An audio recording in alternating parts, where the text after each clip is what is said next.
মেধা তালিকায় উজ্জ্বল স্থান মৌসুমী পালের। স্বপ্ন পূরণের পথে এগোচ্ছে ভুরিয়াখালীর কন্যা।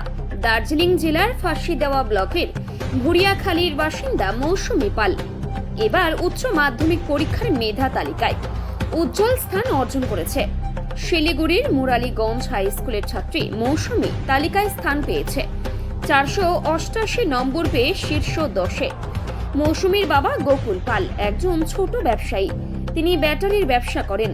মা অঞ্জনা পাল একজন গৃহবধূ। সংসারের সীমিত সামর্থ্য, মেয়ের পড়াশোনায় কখনো বাধা আসতে দেননি তারা। এদিন মৌসুমী এই বিষয়ে আরো কি বললেন শুনে নেব আমরা।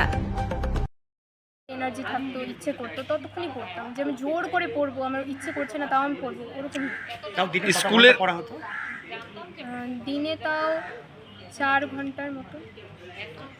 এই যে তোমার রেজাল্ট, তার সবথেকে বড় প্রাপ্তিকা একজনকে তো দেওয়া যায় না, অবশ্যই আমার মা বাবা, স্কুলের শিক্ষক, গৃহশিক্ষক, আমার বন্ধু বান্ধব। কতজন গৃহশিক্ষক ছিল? আমার 4 জন।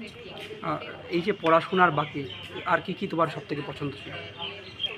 পড়াশোনার বাইরে গান শুনতে পছন্দ করি খুব, ওটা একদম ফার্স্ট প্রায়োরিটিতে পড়ে গান শোনা। এছাড়াও টুকটাক ছবি আঁকা, বই পড়া। কি করবে পরবর্তী জীবনে? পরবর্তী জীবনে ল পড়া হচ্ছে। স্কুলের ভূমিকা তো একটা রয়েছে। হ্যাঁ, সেই স্কুল যেহেতু চা বলয়ের মাঝখানেই মুরালীগঞ্জ হাই স্কুল এবং সুনামধন্য একটা স্কুল, কি বলবে সেই স্কুল থেকে তুমি এবার? স্কুল আমাকে খুব সাহায্য করেছে, টিচাররা খুব সাহায্য করেছে, সবাই খুব সাহায্য করেছে। এই স্কুল কি ছোট থেকে স্কুলে? হ্যাঁ, 5 থেকে। স্কুলে প্রধান শিক্ষক কতটা ভূমিকা পালন করেছে? স্যার তো করেছে, অবশ্যই খুব সাহায্য করেছে, আমাদের সমস্ত ফ্যাসিলিটিস দিয়েছে। কথা বলা হয়েছে প্রধান শিক্ষকের সঙ্গে? কীভাবে জানতে পারলে আজকে রেজাল্ট? ওই ফোনে লাইভ দেখছিলাম। আচ্ছা, এই যে তুমি ল নিয়ে পড়বে, কি চিন্তা রয়েছে ভবিষ্যতে? কিভাবে কি করবে চিন্তা, কি মনে হচ্ছে?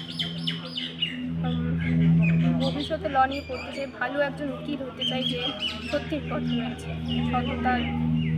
সততার সাথে সাথে চলেছে। আচ্ছা, এই যে আজকের দিন তোমার জীবনে ঐতিহাসিক দিন, এবং সেই দিনে পেহেলগাঁওয়ের মতো ঘটনা যেখানে যোগ্য জবাব দিয়েছে ভারত, সেই বিষয়টাকে তুমি কিভাবে দেখছো? They deserve it. তারা যেটা করেছে সেটা একদমই ঠিক করেনি, তারা খুব খারাপ কাজ করেছে। আসলে সেটা একবার নয়, প্রত্যেকবার, অনেকবার হয়ে গেছে। তো দে ডিজার্ভ ইট।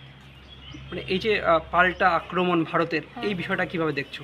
একেবারে বদলা যেটা বলে ইংলিশে। হ্যাঁ, বদলা নেওয়া উচিত।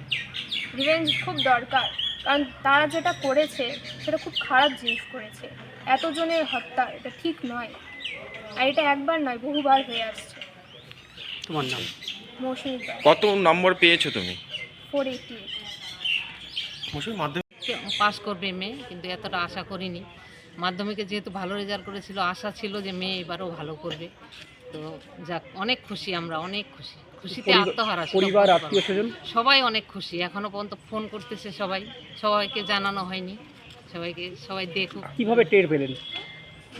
মেয়ে লাইভ দেখছিল, লাইভ দেখে মেয়ে জানতে পারে। তারপরে আমি তো ছিলাম না বাড়িতে, ছোটো মেয়েকে নিতে স্কুলে গেছিলাম। তখন মেয়ে ফোন করে বললো, মা বাড়িতে আসো তাড়াতাড়ি, তো রেজাল্ট বেরিয়েছে, তুমি তাড়াতাড়ি আসো।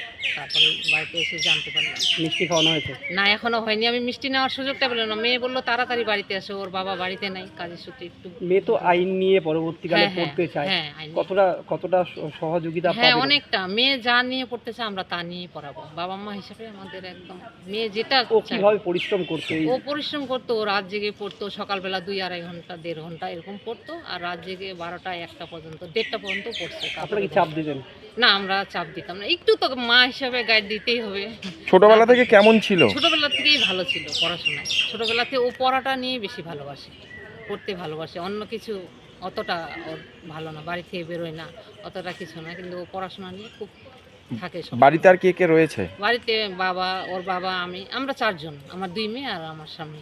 আপনার স্বামী কি করে? আমার স্বামী ব্যাটারির বিজনেস করে। Battery business. একবারে ছোট গ্রাম থেকে একবারে কলকাতার শহরে এই নামটা যখনই উঠে আসলো, মৌসুমী নাম, মুরালীগঞ্জ স্কুল, কতটা খুশি লাগে? অনেক খুশি। মা হিসেবে কি বলবো, আজকে আমি গর্বিত মা হিসেবে।